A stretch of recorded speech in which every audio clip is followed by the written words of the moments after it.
Let's make it two. Just do some straighteners.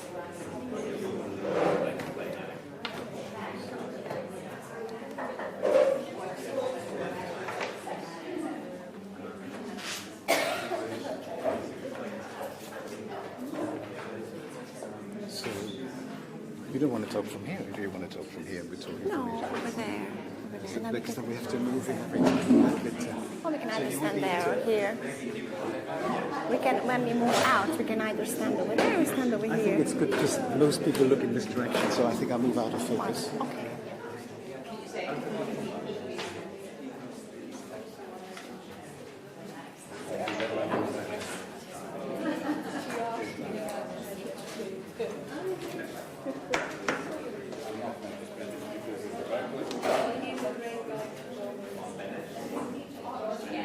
Hány perc? Annyi van.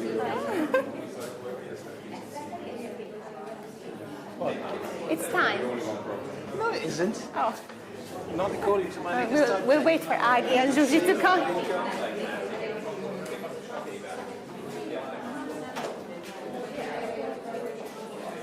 Their place is over here. Agi, and their place is over here. Well, there are places everywhere. Choose you stay here. You don't have to. Do you want to sit next to Aggie? How about? What if we take a chair? Yeah. Is that okay for now? Just for once. You're welcome. Itt ül valaki? You would need to sit.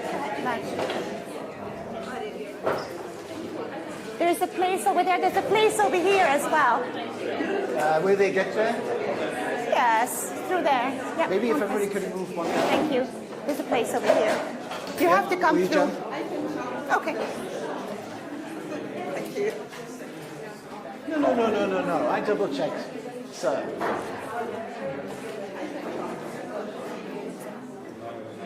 Okay. We're just waiting for people to settle down. Welcome, here you go. Squeeze in. There's still the odd chair somewhere at the back of you. And I think in the back seat as well, there's chairs. Hello. You're right. You can sit on that figure.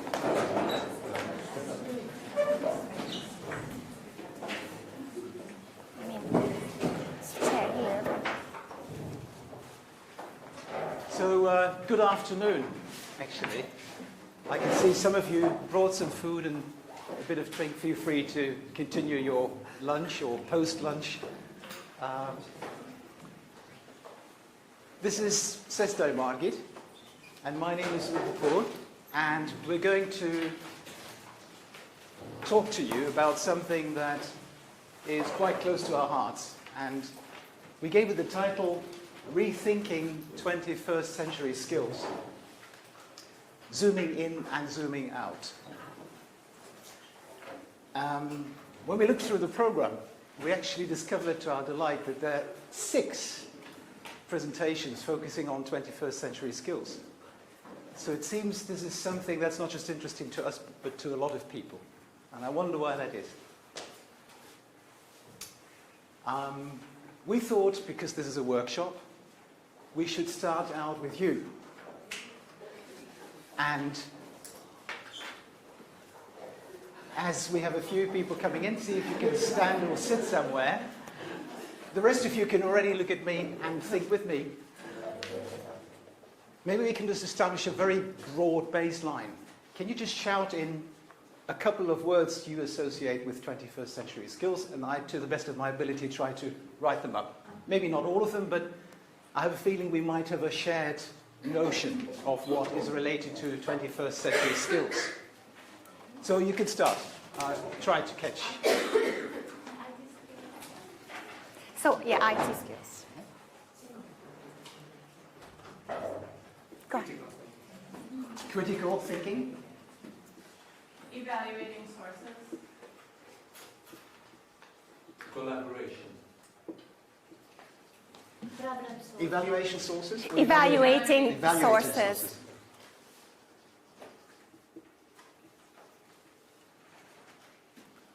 And then collaboration was next. And somebody said something else after? Problem solving. Problem solving. Negotiating. Adapting to change. Creativity.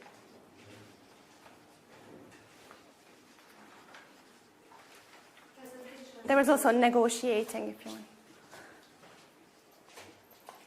Presentation skills.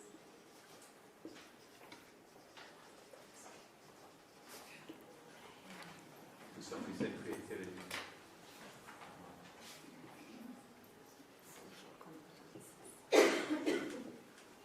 And somebody said social competence very quietly. Well, that's why you're here. Among other things.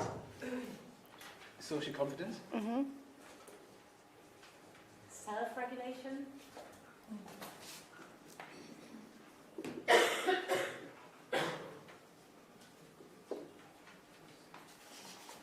You happy with that? Communication.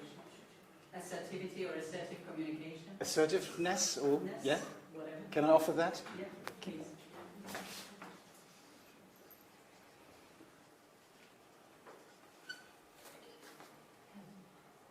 Self-management. Maybe there was self-regulation or something here, wasn't there? That's already right. There, maybe that's close to it. Yeah? Regulate yourself, grip on yourself in something. I think I'm happy with that. Also, I think we're running out of space, quite frankly. Thank you. Well, as we go through the workshop, you might, from time to time, sort of cross-reference any of these keywords with what it is that we're going to do. I would just say at the moment that you could think of zooming in and zooming out as a sort of super skill that perhaps in a different way relates to many of your keywords or associations. Okay, so a couple of words by way of introduction. So I'm a teacher trainer. I work at IATEFLHungary University. But I'm also the partner of my co-presenter. So we share the same home. And actually, many of the things that we will be presenting here emerged out of conversations. And that's one of the reasons why we thought that it's a good idea to present them together. Because sometimes it's difficult to say who owns an idea. Sometimes they just emerge. And that many of the things here emerged in that way. And You've got your... okay. So we are both also parents. This is our daughter when she was maybe 3 years old. She doesn't look anything like this now. You might bump into her at this conference, but you wouldn't recognize her based on this picture. So I'm also a parent. I'm also a daughter. And my mother was an art and biology teacher, and my father was a scientist, a hydrologist. And of course, as with all of us, where we grow up, who our parents are, influence us in profound ways. So just one thing I'd like to single out, because it's quite relevant to our theme today. My father, as I said, was a scientist, a hydrologist, so his element was water. And he wrote many books, and this is one of the books that he has written.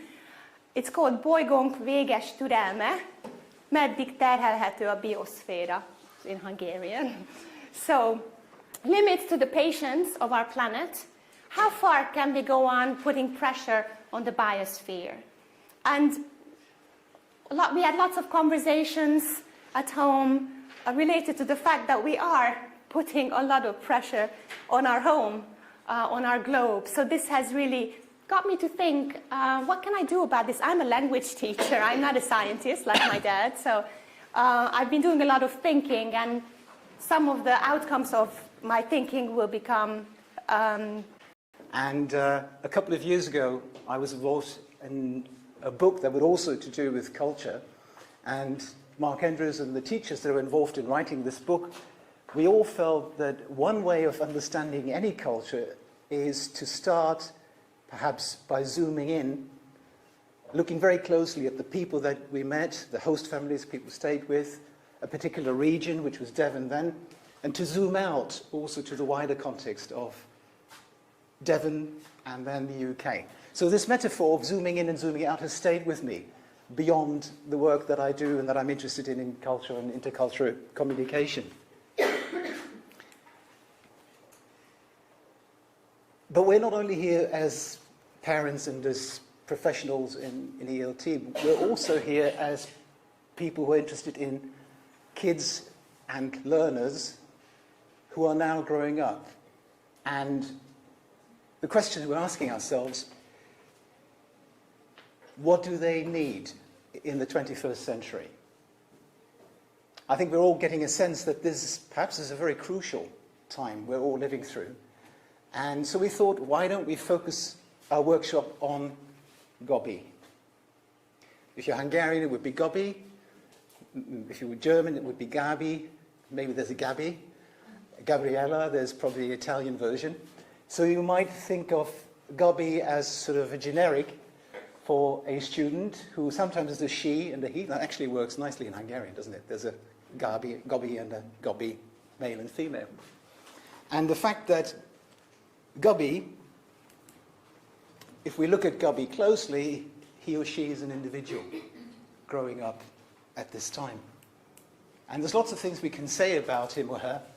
And she's born into a family. That's already a key part of the socialization that she goes through. But if we zoom out a little bit more, we probably immediately think of school, classmates, the particular school that she goes to. We did say that she was born in Hungary, at least from our point of view. And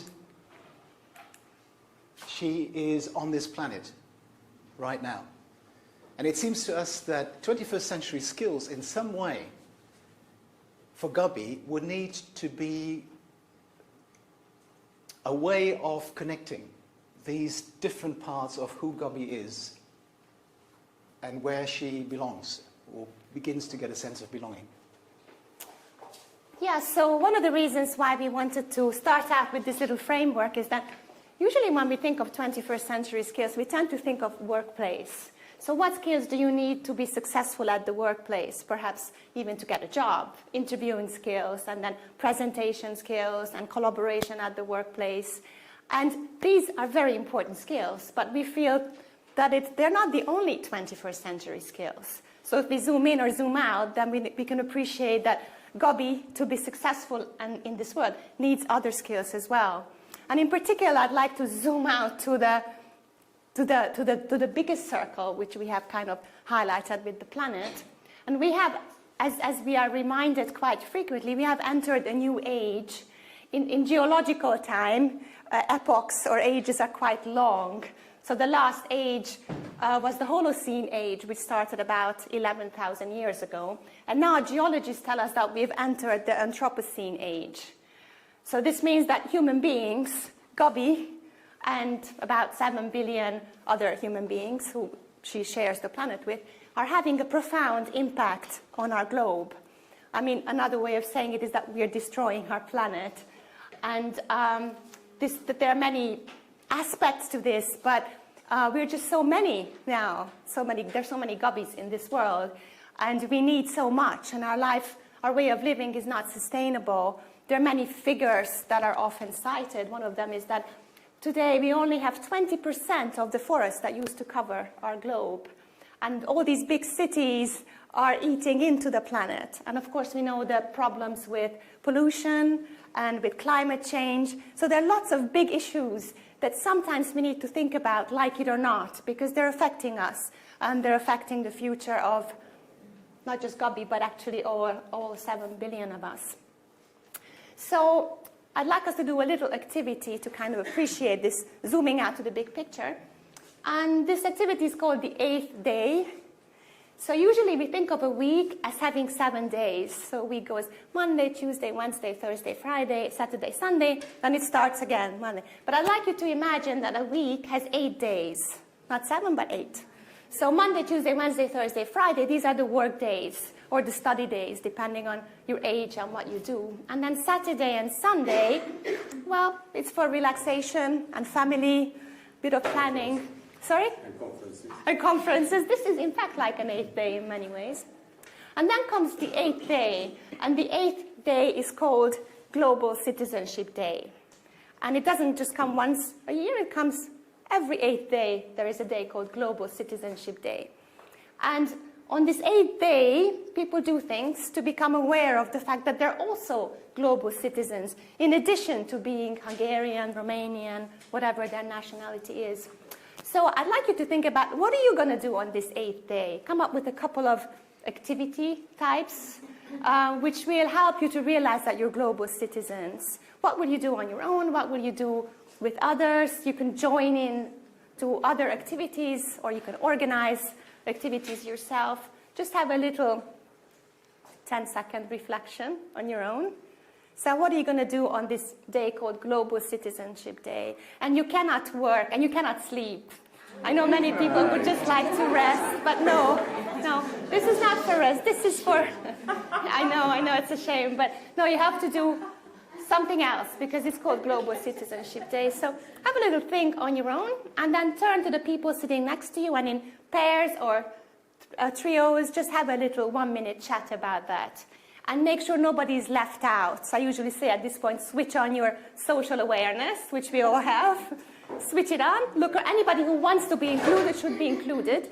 And just take a minute or two to come up with some ideas. What can we do on this 8th day, the Global Citizenship Day? Okay, go ahead.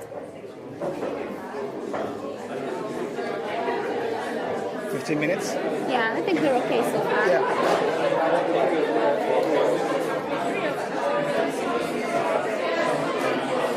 Remember what we say, you can hear it as well.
To interrupt you, but we will. Okay. So let's get back together again. And let's just share some of the ideas that came up. What do you guys want to do on the 8th day? Steve would want to go on a kirándulás, like a hike somewhere with some people where no one has ever been. And just to kind of explore that place and talk about how you impact that place. That's what it said. But not necessarily in nature. It could be urban. Okay. Somewhere where no one's been in the group. So go somewhere new and just think about how you impact on that. Yeah. Okay, thanks. Yeah? I would go to an old people's home and I would just talk to them, the people there. So go to an old people's home and talk to them. Yeah, yeah. Yeah. I would go and meet people from the region, from Romania, Slovakia, Slovenia, and so on and so forth, making friends. That's what we are doing now, yeah. Despite politicians. Okay, thanks, Peter. Yeah, Linda. I'd love to do some gardening, maybe with a group of people, get an allotment and grow vegetables, flowers together. And then Right. have time with that. Okay, so grow vegetables, flowers together. Yeah. Funny. When we were discussing what we could do, we realized that the things we think are global are extremely local, so we listed local activities. Right, and that's a good point, that local can be global. So I think the point of the 8th day is also just to break the routine of what we do, move out of the habitual ways of being and doing. Usually we're just rushing. So the 8th day is just a little symbol for slowing down, thinking about some connections. How do things connect up? So I mean, and also connecting with nature. So if you do some gardening, you can also connect with who you are and where you come from. So it doesn't have to be that you have to watch the news or watch a video about what we're doing to our planet, although these are also important ways. Was there anything else? Yeah. Similar to gardening, plant a tree. Plant a tree, okay, yeah. Yeah, Sheila. Biking. I would bike and take pictures of all the places where I bike. I think have an electric bike and I never use it. Okay, right. Okay, great. Yeah, last one, let's see. I would look around my home and find 10 items that I'm no longer using and I would donate them. Okay, great. So a bit of recycling. Look around. I'm sure we can all find 10 items that we no longer need and donate them. Yeah. Oh, okay. Yes. So, well, there is no 8th day, but I want to call your attention to a resource, which is the calendar of special days, which is on the Global Issues website of IATEFL. And it's not the 8th day, but there are special days like Earth Day and World Water Day, which really call our attention to what's going on in the world globally and get us to think with a global perspective. And International Stress Awareness Day is just coming up. So what this calendar has is if you click on one of the months, you will see some of the days coming up, and there are some great ideas, things to do in the classroom with your students to raise awareness of these global issues. And the person, in fact, who has put all these ideas up, Fekete Gergő, happens to be here in this room. Gergő, would you stand up just so that people see you? Yeah? And yeah, I mean, it's not, I also meant if you have any questions for Gergő, if you want to find out how you can help, or if you have ideas to include, please talk to Gergő after this workshop. Yeah, so this skill, because we're going to mention 4 skills. I'm not sure there are skills. They're a skill necessarily. There might be a competence or an attitude, but it's seeing the big picture. So we think it's very important sometimes to zoom out and see how things relate, how things connect up, and see the big picture. So this was an example of this skill. Okay. Now, the next, for me it's a skill, relates to this picture, Danube. Well, the Danube is the longest river in Europe. Any idea how many countries? 10 actually, running through 10 countries, 1,700 miles.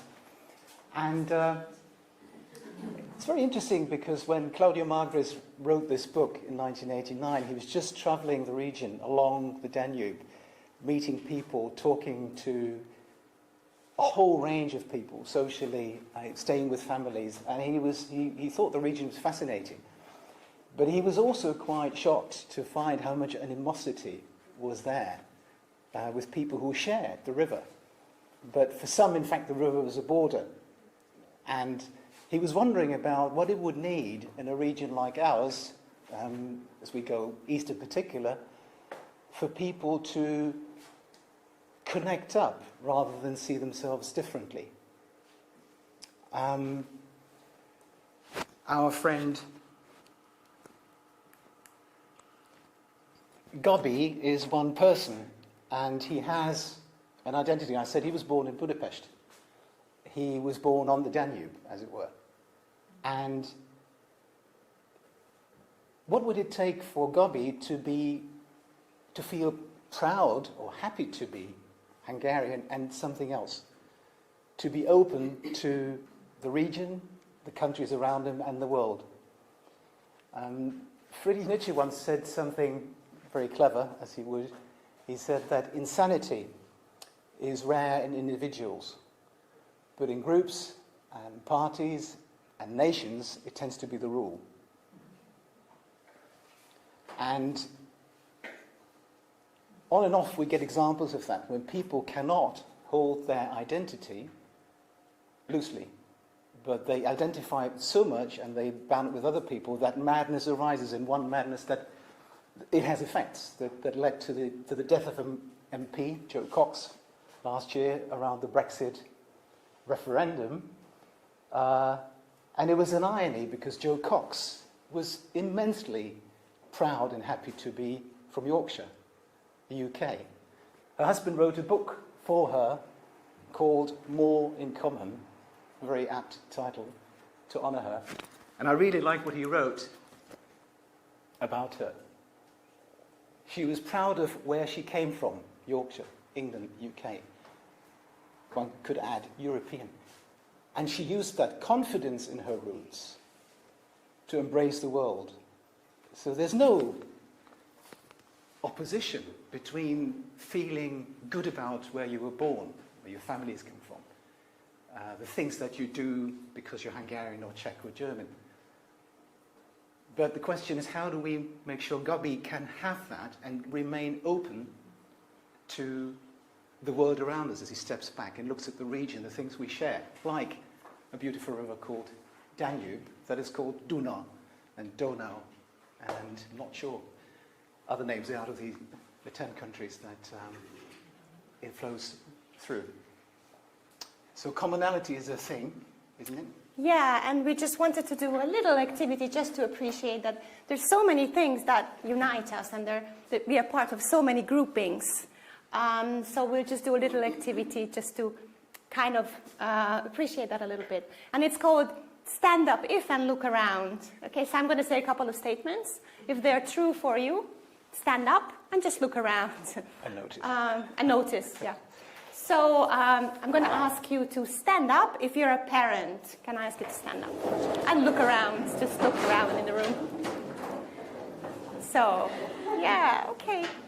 Thank you. You can sit down.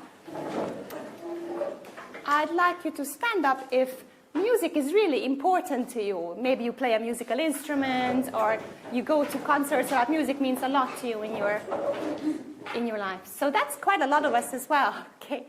Yeah, we're all music lovers. Thank you. Right. I'm going to ask you to stand up if you've lost one of your parents or both of your parents who are no longer living. And I'm standing here as well, not just because I'm standing, but I'm standing up with you. And you can look around as well. Okay. Thank you. And the final thing I say is, stand up if you've written a poem or a short story, if you have literary talents. Can you stand up? Be honest, it doesn't have to be a great short story or poem. Wow, that's a lot of us. Okay, I'm not sure I'm standing, actually I'm sitting. Okay, thanks very much.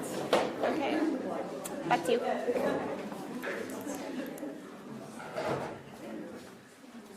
So this skill we would call for ourselves is holding things loosely. Including our identity, being able to zoom out and see ourselves both from the point of view of the wider perspective, but also the things that unite rather than separate us.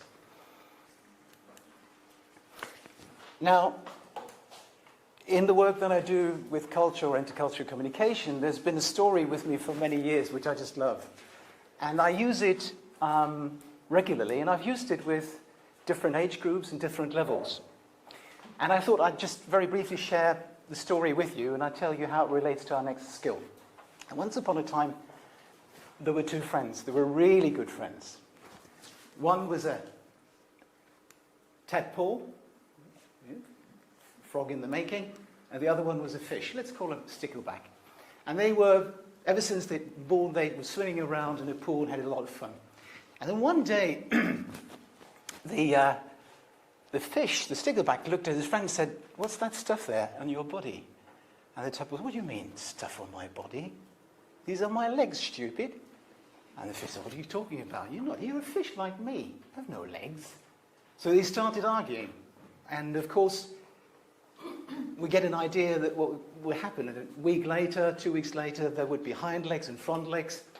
And our tadpole was beginning to look more and more like a frog. And needless to say, the stickleback didn't like it at all, because he had an idea probably what would happen at some point, because our friend the frog left the pond, and the stickleback was left all alone. But a couple of weeks later, there was a big splash, and the frog was back. So Stickleback was delighted and said, "Where have you been? I missed you so much." He said, "Oh, I've been out there." So, "Really? What did you do out there?" He said, "Well, I don't know, just been around noticing things." So what did you notice? Well, there's strange creatures out there. So, for example, something called birds, colourful wings, they fly around in the sky. "Wow," said Stickleback. "Anything else you saw?" He said, "Yeah, well, there's also bigger things like cows, black and white, brown. They have horns, they munch grass, and they carry pink plastic bags with milk between their legs." He said, "It's unbelievable." "Anything else?" I said, "Well, the strangest thing I saw they call people. There's little ones and big ones, and they put funny stuffs on themselves, so it kind of, I don't know why, but they have these things." And so the Stickleback, that night, he just couldn't fall asleep. He was so excited about what his friend had told him. And finally he did fall asleep. And then he had all sorts of dreams. And in his dreams he saw all these creatures. Now, for a moment I would just invite you to imagine, if it helps you, close your eyes, just for a couple of seconds. What did these creatures look like?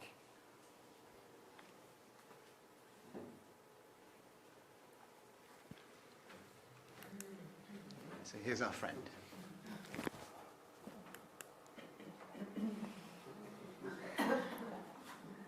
When I do this activity with my students, from a story called Fish is Fish, I ask them to draw the creatures that they see, which in itself is a nice activity.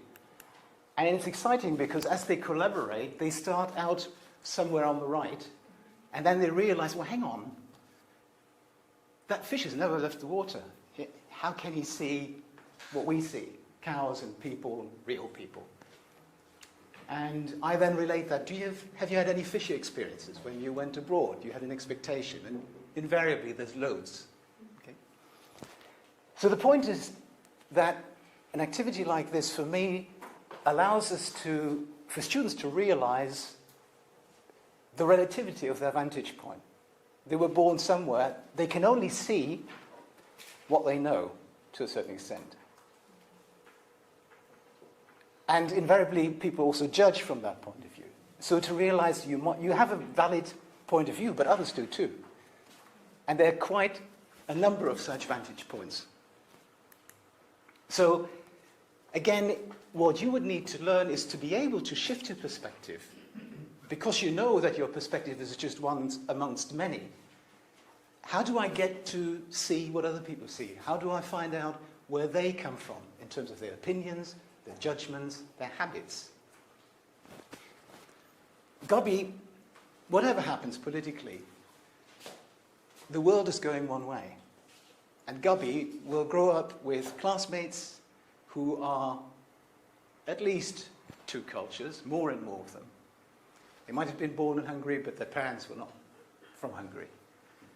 Colleagues that he's likely to meet will have had these experiences. And Gobby will certainly meet a world where constantly he's confronted with people who have different opinions, different backgrounds. So learning to shift perspective is a key skill for me that I would like Gobby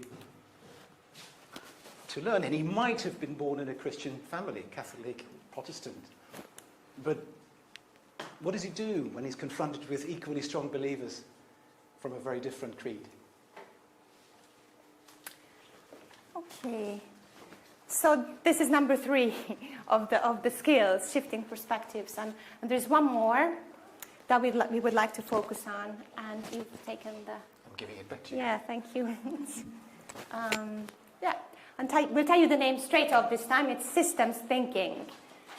This is the 4th skill. Although I'm not sure it's a skill. And it's a bit tricky because it's not really a system that I'm thinking about. So maybe when you hear systems thinking, you think of a computer or something mechanical. But this is not the idea of systems. Think of an intricate or a complex web of relationships.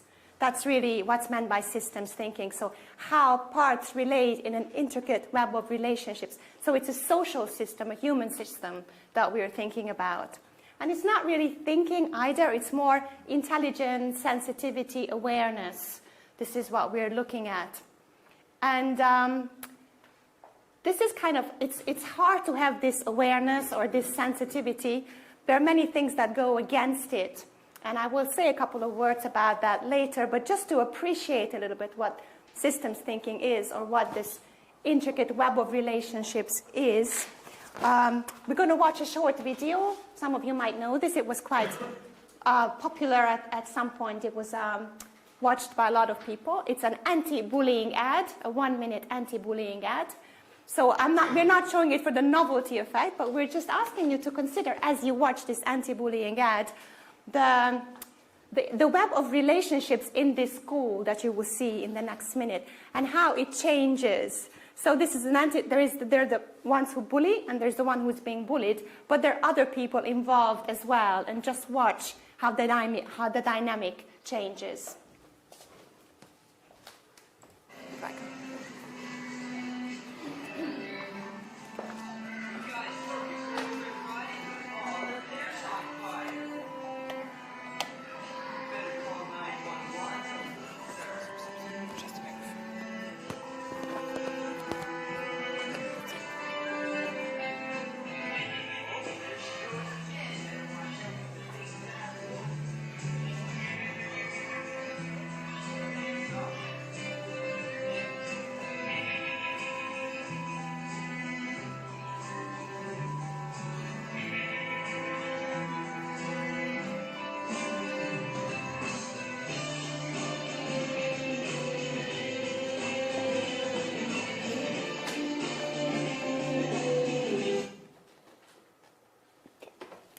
Okay, so shall I switch the lights back on? For the cameras. So I don't know if we were probably able to make out what happened here, that the other board painted his hair red in order to stand up next to the guy who was, the redhead who was being bullied. The message is not paint your hair red, but the message of this video is don't be a bystander. So if you see something which is not okay, take a stand, say something, have a voice. So this was an example of this intricate web of relationships that you find often among circle of friends in the school. And so we wanted to introduce systems thinking. We are part of many systems or many intricate webs of relationships. And one problem with systems thinking is that often there are unintended consequences. This possibly is not an example of that, but if you think of your family or your friends, and think of the last time when you had a conflict or a misunderstanding or somebody got upset in the family.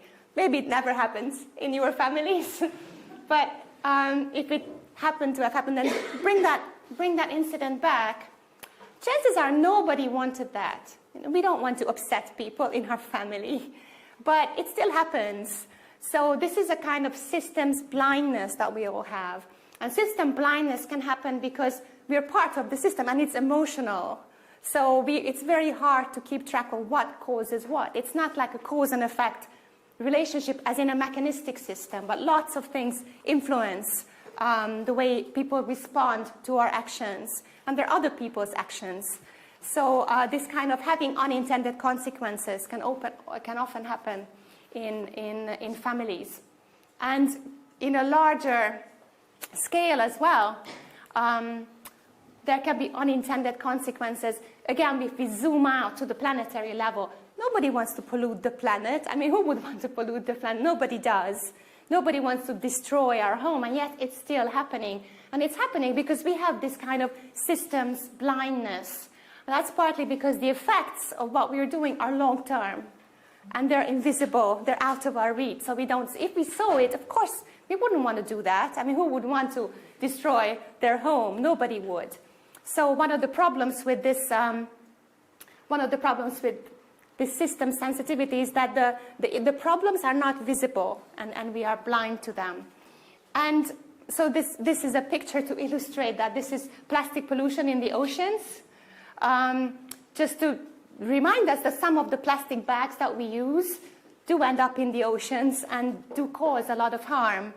And if this harm is kind of multiplied, then this is a very, very serious problem. And it threatens the very careful life support systems on the planet.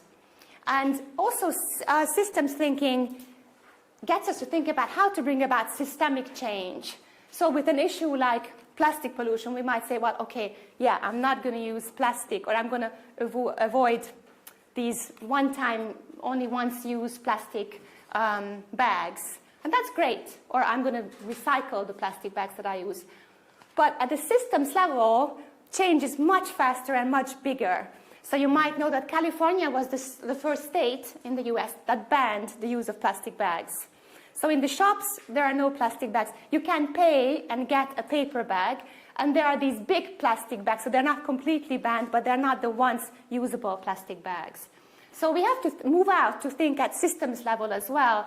Individually doing things differently as a consumer is not enough. We also have to be citizens, and we have to think about how we can influence the system. Another example is Norway, who 2 years ago they introduced this plastic bottle deposits, so that when you buy a plastic bottle, when you buy something in a plastic bottle, you have to pay extra, and when you deposit it, you get your money back. And apparently 90% or 95% of plastic bottles are recycled in Norway because of this plastic dispenser system. And a lot of countries are not thinking about introducing it. I think UK, there's been an article recently about that, is thinking of introducing it on a massive scale. So we need to think about systems, not just the fact that we are part of systems. How do we influence that? How can we influence it as an individual, as a changing our own habits? And that's very important. But also, how can we exert pressure? I mean, we shouldn't have to do this. Why do we have to think about all the harmful products in our cosmetics and household products? They shouldn't be there in the first place, logically thinking, but they are there. So being a citizen, this global citizen zooming out perspective also means that we do have to think about the larger systems that are causing so much harm. And Gabi, too, needs to think about that. Okay, I think it's time to wrap up. I've been talking at you quite a bit. So let's go back to how we started with Gabi. And the focus on Gabi as an individual, the family, the fact that she's part of a school, lives in Hungary, and as Margaret has pointed out, lives on this planet. We thought we'd leave you with an acronym which doesn't exist, but we liked it, BIPS. Maybe it stays with you, and as a reminder of the B and the I and the P and the S, you might want to just kind of have a look to the left again and how we started, to what extent, if at all, any of our BIPS relates to the words that we collected at the beginning. For us, what holds the BIPS together is, for each BIP to work, and for them to work collectively, you need to zoom in and you need to zoom out. That's why I called it sort of the super skill at the beginning. Wonder if you still remember, remember the first one? Big picture? Thank you. Second? We're cheating a little. It's not exactly the way we called it then. Holding ideas loosely. Actually, yes, here mostly we was talking about holding your identity loosely. But it's not just identity, because sometimes even when you have a discussion about something, and your opinion can be like your identity. You're there to defend it. You become your opinion. So it's very important to, of course, to have an opinion and to think, but then to hold it loosely. Otherwise, you won't really be able to have a conversation. Yeah, fish is fish, it's true, but unlike fish, we can leave the water and we can make an effort to see, appreciate, acknowledge somebody else's perspective and systems thinking. And I think with that, we're ready to leave you. Or would you like to add anything? No, actually, I just wanted to go back to the key words that we brainstormed that you brainstormed at the beginning. And we're not saying that these are not important 21st century skills. In fact, they all are. But we're saying that some of the problems lie with the lack of these things. And that actually they go together, because in order to, social competence and problem solving, they have to do with changing perspectives. They have to do with zooming out. They have to do with holding ideas loosely. So where these things get problematic, with these skills, we wanted to pinpoint some of those sub-skills, if you like, of these bigger ones. Yeah, I think that's it. Thank you. Thank you.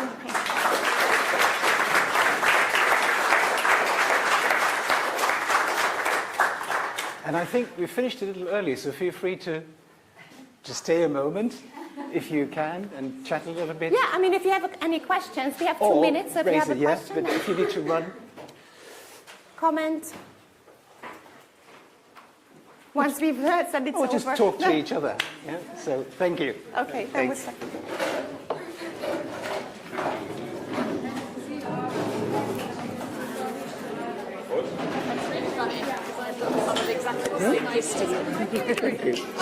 Sorry for being lazy. No problem. You didn't miss anything. Oh, because we think alike. Yeah, but I hope that's not a problem. Yeah, let's go.